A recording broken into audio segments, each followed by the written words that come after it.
할렐루야. 오늘도 거룩하고 복된 날 주님 전에 나오신 사랑하시는 성도님들을 축복합니다. 봄꽃이 만개했었죠. 특별히 벚꽃이 아름답게 개나리들이 피었는데 어제 휘몰아치는 바람에 많이들 떨어진 것 같습니다. 마음의 여유를 조금만 가지고 주변의 꽃들도 살펴보면서 하나님의 섭리에 감사하면서 살아가는 우리가 되기를 원합니다. 오늘은 마가복음 14장 17절에서 21절 말씀을 본문으로 6월절 만찬을 드신 예수님 이란 제목으로 말씀의 은혜를 나누고자 합니다. 오늘 본문은 예수님이 6월절 음식을 드시면서 제자들과 함께 대하셨던 내용입니다. 그러니까 때는 목요일 밤, 그러니까 예수님이 십자가에 달려 돌아가시기 전 바로 전날 밤이었습니다. 그리고 장소는 예루살렘 성내에 있는 어느 다락방이었습니다. 누가복음 22장 15절 말씀과 같이 예수님은 십자가를 지시기 전에 제자들과 함께 이 유월절 음식을 들기를 몹시도 원하셨습니다. 이유가 있었습니다. 특별히 그날 밤에 예수님이 제자들을 위해서 하셔야 될 일들이 많았기 때문입니다. 이때 예수님은 유월절을 마감하시고 그것을 대체할 성찬을 제정하셨습니다. 또한 예수님은 요한복음 13장부터 16장에 나오는 말씀대로 제자들을 가르치셨습니다. 아울러 예수님은 요한복음 17장에 나오는 말씀으로 제자들을 위해서 기도하셨습니다. 요한복음 13장 1절이 말씀하셨듯이 예수님은 십자가를 앞에 두고 자기 사람들을 사랑하시되 끝까지 사랑하셨습니다. 예수님은 끝까지 변함없는 최대한의 사랑을 제자들에게 베푸셨습니다. 그날 밤 사랑으로 예수님은 모든 제자들의 발을 씻겨 주셨습니다. 예수님은 가룟 유다가 배반할 것을 알면서도 사랑으로 그의 발을 씻겨 주셨습니다. 예수님은 베드로가 자기를 3번이나 부인할 것을 아시면서도 사랑으로 그의 발도 씻겨 주셨습니다.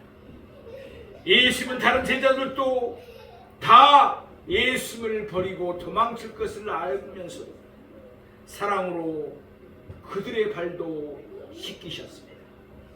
그러나 예수님은 너희는 마음에 근심하지 말라 라고 말씀하시면서 예수님의 십자가를 앞에 두고 슬퍼하는 제자들을 사랑으로 이루하셨습니다.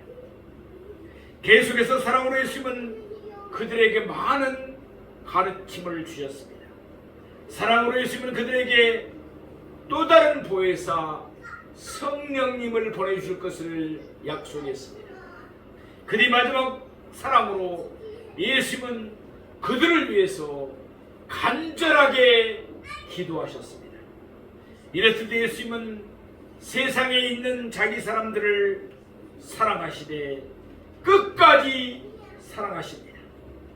예수님이 우리를 끝까지 사랑하시듯이 우리도 예수님을 끝까지 사랑해야 마땅할 줄로 믿습니다. 그럼 이제부터 오늘 본문의 말씀을 세 대지로 나누어서 좀 더 자세하게 상고해 보겠습니다. 첫째로, 제자들은 예수님에게서 뜻밖의 말씀을 들었습니다. 우리는 본문 마가복음 14장 17절 말씀을 보겠습니다. 저물매 그 12를 데리시고 가서 아멘. 날이 저물었습니다. 그러나 아침 예수님은 두 제자 곧 베드로와 요한을 베다니에서 예루살렘 성내로 보내셨습니다. 그들에게 유월절 음식을 준비케 하기 위함이었습니다. 예수의 말씀에 순종해서 두 제자는 성내로 들어갔습니다. 그러자 예수님이 말씀하신 대로 그들은 물 한 동이를 가지고 가는 남자를 만났습니다. 그들은 그를 따라가서 그가 들어가는 집 주인을 만났습니다. 그들이 집 주인에게 예수님의 말씀을 전하자 집 주인은 그들에게 자리를 펴고 준비한 큰 다락방을 보였습니다. 그들은 그곳에서 유월절 음식을 준비했습니다. 유월절 준비가 다 끝나자 그들은 베다니로 되돌아왔을 것입니다. 그런 다음 가운데 날이 저물었습니다. 예수님은 12제자들을 데리시고 유월절 음식이 준비되어 있는 예루살렘 성내 다락방으로 가셨습니다. 오늘 본문 마가복음 14장 18절 말씀을 보겠습니다. 다 앉아 먹을 때 예수께서 이르시되 내가 진실로 너희에게 이르노니 너희 중에 한 사람 곧 나와 함께 먹는 자가 나를 팔리라 하신대. 다 앉아 먹을 때 출애굽기 12장 11절 말씀을 보면은 우리가 잘 아는 대로 본시 유월절 음식은 허리에 띠를 띠고 발에 신을 신고 손에 지팡이를 잡고 급히 먹어야 했습니다. 그러나 세월이 흐르면서 간섭이 바뀌었습니다. 그래서 예수님 당시에는 앉아서 오랫동안 유월절 음식을 먹었습니다. 아무튼 이때 예수님은 그들에게 뜻밖의 말씀을 하십니다. 물론 예수님 편에서 보면 이는 전혀 뜻밖의 말씀이 아닙니다. 예수님은 이미 모든 것을 다 알고 계셨기 때문입니다. 그러나 제자들 편에서 보면 이는 청천벽력과도 같은 말씀이었습니다. 내가 진실로 너희에게 이르노니. 예수님은 진리십니다. 따라서 예수님의 말씀은 모두 참될 수밖에 없습니다. 곧이어 제자들은 예수님께서 다음과 같은 뜻밖의 말씀을 듣습니다. 너희 중에 한 사람 곧 나와 함께 먹는 자가 나를 팔리라. 참으로 뜻밖의 말씀이죠. 제자들이 예수님의 말씀을 들었을 때 그들은 큰 충격을 받았을 것입니다. 그러면 왜 이때 예수님은 제자들에게 이와 같이 충격적인 말씀을 하셨을까요? 이는 순전히 제자들을 위함이었습니다. 다시 말해서 예수님은 가룟 유다의 비방으로 제자들의 믿음이 약해진 것을 원하지 아니하셨기 때문입니다. 요한복음 13장에 나오는 말씀입니다. 예수님은 유월절 음식을 드시던 자리에서 일어나셨습니다. 그리고는 대야에 물을 떠서 12제자들의 발을 모두 씻겨주셨습니다. 예수님은 제자들에게 겸손과 섬김과 사랑의 본을 몸소 보여주신 것입니다. 그런 후에 요한복음 13장 17절에서 예수님은 이와 같이 말씀하십니다. 너희가 이것을 알고 행하면 복이 있으리라. 아멘. 앞으로 제자들은 예수를 본받아서 겸손하게 남을 섬기며 사랑함으로 복을 받게 될 줄로 믿습니다. 그러나 가룟 유다는 여기에 해당되지 않았습니다. 예수님은 요한복음 13장 18절에서 이 사실을 분명하게 말씀하셨습니다. 내가 너희 모두를 가리켜 말하는 것이 아닙니다. 나는 내가 택한 자들이 누구인지 압니다. 그러나 내 떡을 먹는 자가 내게 발꿈치를 들었다는 성경을 응하게 하려는 것이니라. 무슨 말씀이에요? 예수님은 실수로 가룟 유다를 제자로 잘못해 가신 것이 아닙니다. 예수님은 가룟 유다가 자신을 팔 것을 처음부터 알았습니다. 그럼에도 불구하고 예수님이 가룟 유다를 택하신 것은 성경을 응하게 하려 하심이었습니다. 성경에 어떤 말씀을 응하게 하심이십니까? 시편 41편 9절에 있는 말씀, 곧 내 떡을 먹는 자가 내게 발꿈치를 들었다는 말씀입니다. 남의 떡을 먹는다는 것은 그에게 신세를 지고 있다는 겁니다. 그리고 발꿈치를 든다는 것은 발로 찬다 또는 발로 목을 짓밟힌다는 의미입니다. 그런 이는 엄청난 배신이죠. 시편 41편의 배경이 사무엘하 15장에서 17장에 나오고 있습니다. 아히도벨이라는 모사가 있었습니다. 그러니까 책사를 이야기하죠. 다윗의 아들 압살론이 반역을 일으켰을 때 아히도벨은 압살론의 편에 섰습니다. 그러나 아히도벨은 자신의 계획이 실행되지 못하자 스스로 목매어 죽었습니다. 아히도벨이 다윗을 배반하는 것처럼 가룟 유다도 예수님을 배반했습니다. 그러다가 아히도벨이 스스로 목매어 죽은 것처럼 가룟 유다도 스스로 목매어 죽었습니다. 이렇듯 예수님과 가룟 유다의 관계는 다윗과 아히도벨의 관계에서 미리 엿볼 수가 있었습니다. 이제 요한복음 13장 19절에서 예수님은 자신이 제자들에게 충격적인 말씀을 하시는 이유를 다음과 같이 밝히셨습니다. 지금부터 일이 일어나기 전에 미리 너희에게 일러두면 일이 일어날 때 내가 그인 줄 너희가 믿게 하려 함이로다. 아멘. 우리 생각해 보십시다. 만일 예수님이 제자들에게 가룟 유다의 배반을 미리 말씀해 주시지 아니하셨다면 어떻게 되겠습니까? 제자들은 예수님이 가룟 유다를 택하신 것은 실수였으며 잘못이었다고 생각했을 것입니다. 자연히 그들의 믿음은 약해졌을 것입니다. 예수는 가룟 유다의 배반으로 인해서 제자들의 믿음이 약해지는 것을 원치 않으셨습니다. 예수님은 그들이 믿음으로 견고하기를 바라셨습니다. 그래서 비록 충격적인 사실이기는 하지만 예수님은 제자들에게 가룟 유다의 배반을 미리 말씀하신 것입니다. 예수님은 가룟 유다가 예수님을 팔 것을 처음부터 알고 계셨습니다. 전지성입니다. 모든 것을 안다는 것이죠. 예수님은 죽은 자를 살리셨습니다. 전능성입니다.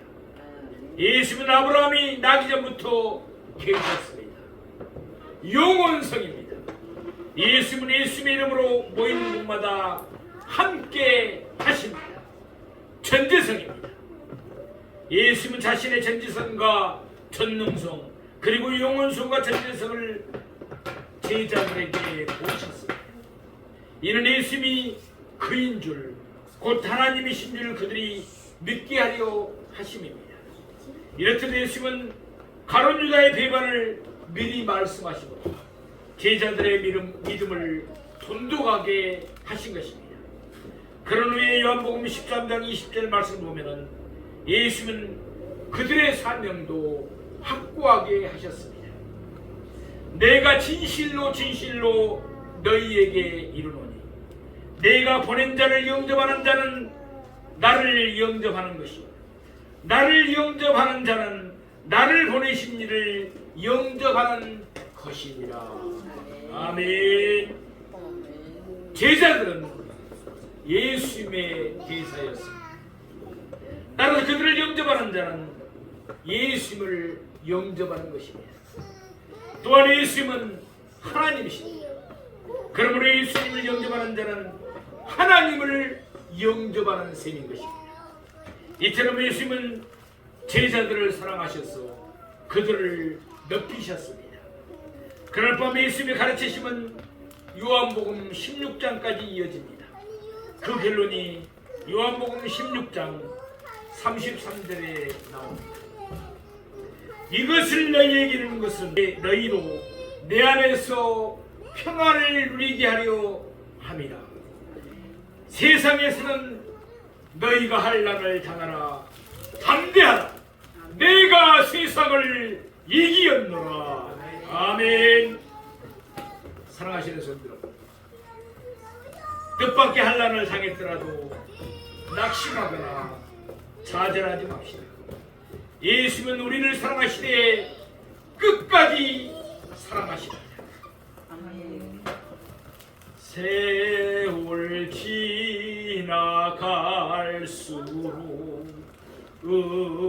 의지할 것뿐일세.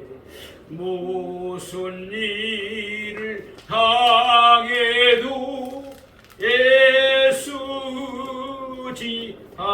애쓰지합시다. 예수님을 힘껏 의지하십시다. 예수님이 우리에게 반드시 승리를 주십니다. 둘째로 제자들은 예수의 말씀에 근심했습니다. 우리는 보는 마가복음 13장 19절 말씀을 보겠습니다. 그들이 근심하며 하나씩 하나씩 나는 아니지요 하고 말하기 시작하니, 그들이 근심하며 만일 예수님을 대적하는 자 중에 한 사람이 예수님을 팔 것이라면 제자들은 별로 놀라지 않았을 것입니다. 그러나 제자들은 그들 중 한 사람, 곧 예수님과 함께 먹는 자가 12제자 중에 한 사람이 예수님을 팔 것이라는 말씀에 근심하지 않을 수가 없었습니다. 제자들은 자신들의 연약함을 너무나 잘 알고 있었습니다. 때로는 믿음이 작다고, 또한 때로는 깨닫지 못한다고 그들은 예수님에게서 책망을 받기도 했습니다. 따라서 그들은 박해를 받을 때 행여 자기가 예수님을 배반하게 될지도 모른다는 생각에 걱정이 되었던 것입니다. 그래서 그들은 하나씩 하나씩 예수님께 여쭙니다. 나는 아니지요. 그들은 예수님이 이렇게 말씀해 주시기를 바랐을 것입니다. 마태복음 26장 25절 말씀 보면은 이때 가룟 유다도 나는 아니지요라고 예수님께 여쭈었습니다. 예수님은 그에게 내가 말하였도다라고 대답했습니다. 물론 예수님은 가룟 유다만 듣도록 말씀하셨습니다. 아니면 다른 제자들이 그를 가만히 내버려 주지 않을 것이기 때문입니다. 그런데 예수님은 가룟 유다가 예수님을 팔리라고 공개적으로 밝히지 않았을까요? 예수님은 가룟 유다가 회개하기를 바라셨던 것입니다. 진실로 예수님의 사랑은 무한합니다. 그러나 가룟 유다는 끝끝내 마음을 돌이키지 않았습니다.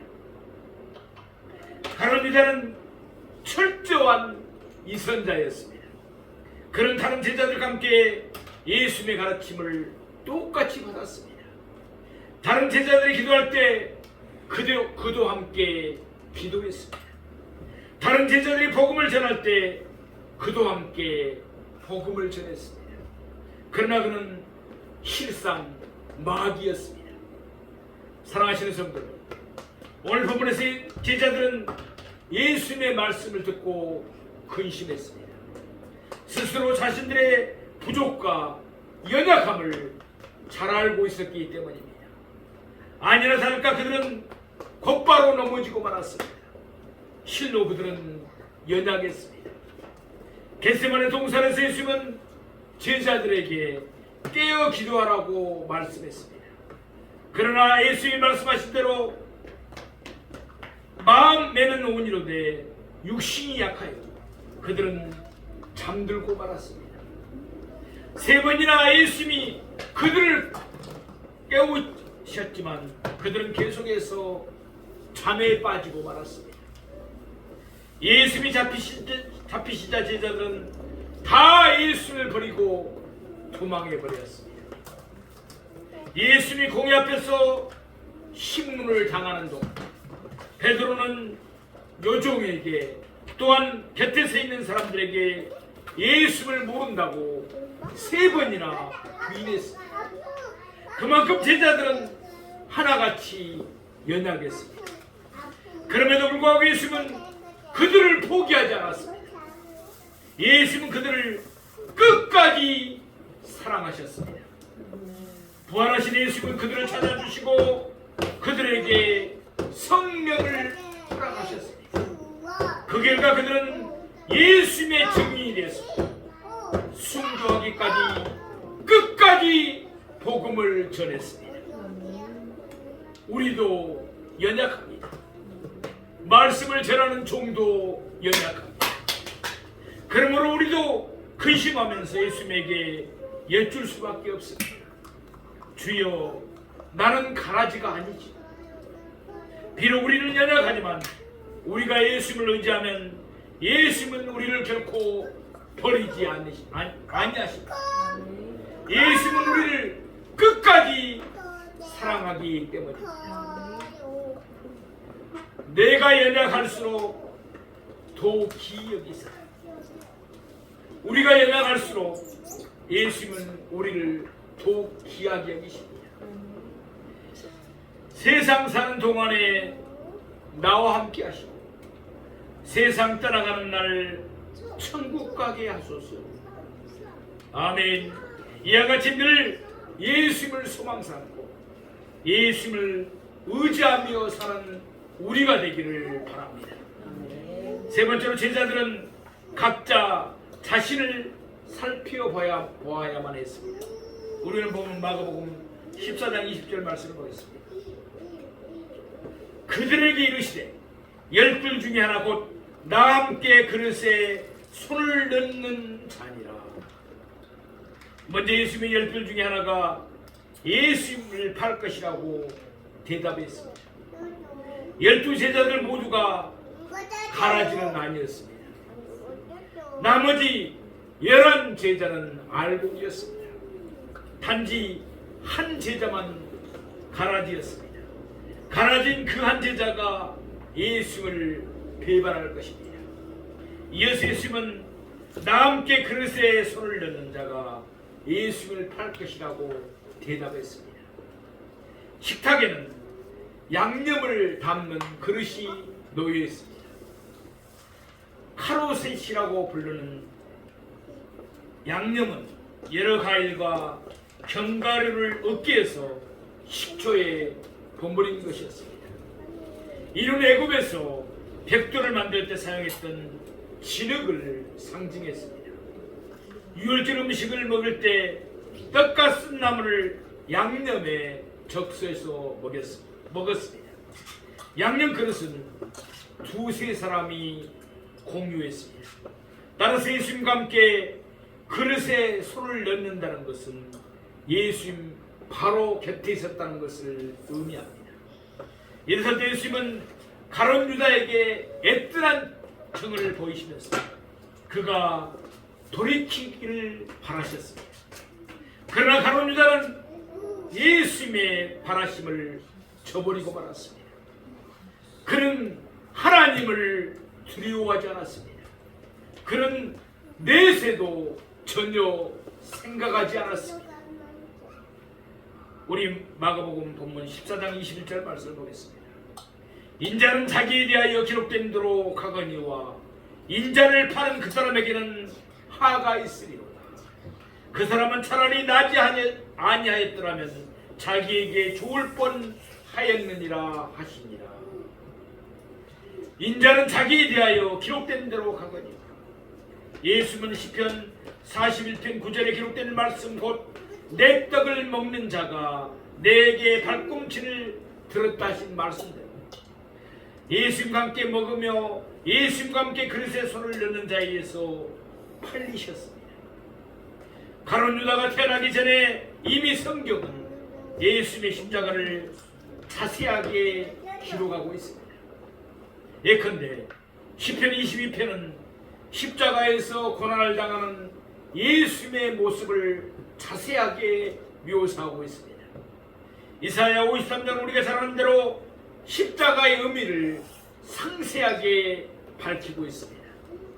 또한 스가랴 11장 12절 말씀을 보면은 내가 그들에게 이르되 너희가 좋게 여기거든 내 품삯을 내게 주고 그렇지 아니하거든 그만두라. 그들이 곧 은 30개를 달아서 내 품삯을 삼은지라.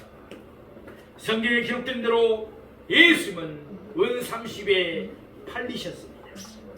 계속해서 스가랴 11장 3절 말씀입니다.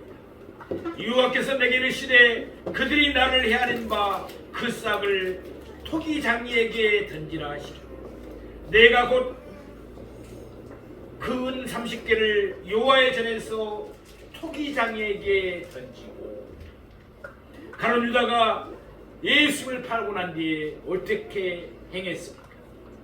마태복음 27장 3절에서 10절에 있는 말씀을 보시기 바랍니다. 가룟 유다는 은 30을 대제사장들에게 돌려주려고 했습니다. 그러나 대제사장들은 받지 않자 그는 그 돈을 성소에 던져 넣었습니다. 그래서 대제사장들은 그 돈으로 토기장이의 밭을 사서 나그네의 묘지를 삼았습니다. 이렇듯 성경은 예수님의 죽으심에 대해서 세세한 부분까지 다 기록되어 있습니다. 고린도서 15장 3절 말씀같이 실로 예수님은 성경대로 죽으셨습니다. 예수님은 자기에 대하여 성경대로 팔리시고 고난을 받으시고 십자가에 달려 돌아가셨습니다. 그러면 예수님을 판 가룟 유다는 어떻게 됩니까? 인자를 파는 그 사람에게는 하가 있으리로다. 예수님의 말씀대로 가룟 유다에게는 하가 있었습니다. 그는 스스로 목매어 죽었습니다. 그리고는 그의 몸이 곤두박질하여져서 배가 터져 창자가 다 흘러나왔습니다. 그리고 그의 영혼은 영원히 꺼지지 않는 불못에 던져졌습니다. 결국 그는 자신의 영혼을 은 30에 판세입니다. 결론적으로 예수님은 가룟 유다에 대해서 이같이 말씀하셨습니다. 그 사람은 차라리 나지 아니하였더라면 자기에게 좋을 뻔하였는다. 영원히 한을 당하는 것보다는 차라리 나지 아니하였더라면 더 좋았을 것입니다. 그러나 가룟 유다는 이미 태어났습니다. 그것은 돌이킬 수 없는 기정사실이었습니다. 따라서 그가 살 수 있는 길은 무엇이었을까요? 회개하는 길밖에 없었습니다. 그러나 가룟 유다는 회개하지 않았습니다. 요한복음 13장 말씀을 보면 그는 바로 이 시점으로 밖으로 나갔습니다. 예수님을 대제사장들에게 넘겨주기 위해서였습니다. 예수님의 말씀대로 그는 차라리 나지 아니하였더라면 자기에게 좋을 뻔하였습니다. 사랑하시는 성도들, 시편 13편 1절 말씀과 같이 어리석은 자는 그의 마음에 이르기를 하나님이 없다고 합니다. 가룟 유다는 참으로 어리석은 자였습니다. 그의 마음에는 하나님이 없었습니다. 또한 내세도 믿지 않았습니다. 우리 모두는 마른 막대기와 같습니다. 마른 막대기는 보잘것없습니다. 별로 쓸 것도 없습니다. 그러나 하나님이 그것을 들고 쓰시면 홍해를 가르시는 줄로 믿습니다. 반석에서 물이 솟아난 줄로 믿습니다. 마찬가지로 하나님 우리를 쓰시면 우리를 통해서도 큰 역사가 일어날 수가 있습니다. 나 주의 도움 받고자 주 예수님께 빕니다. 내 모습 이대로 주 받아 주소서. 아멘. 우리의 모습 그대로 예수님께 드립시다. 예수님 우리를 사용하여서 홍해를 가르칠 것입니다. 반석에서 물이 솟아나게 하실 것입니다. 이와 같은 큰 역사를 날마다 경험하며 살아가는 저와 여러분이 되시기를 주님의 이름으로 축원드립니다.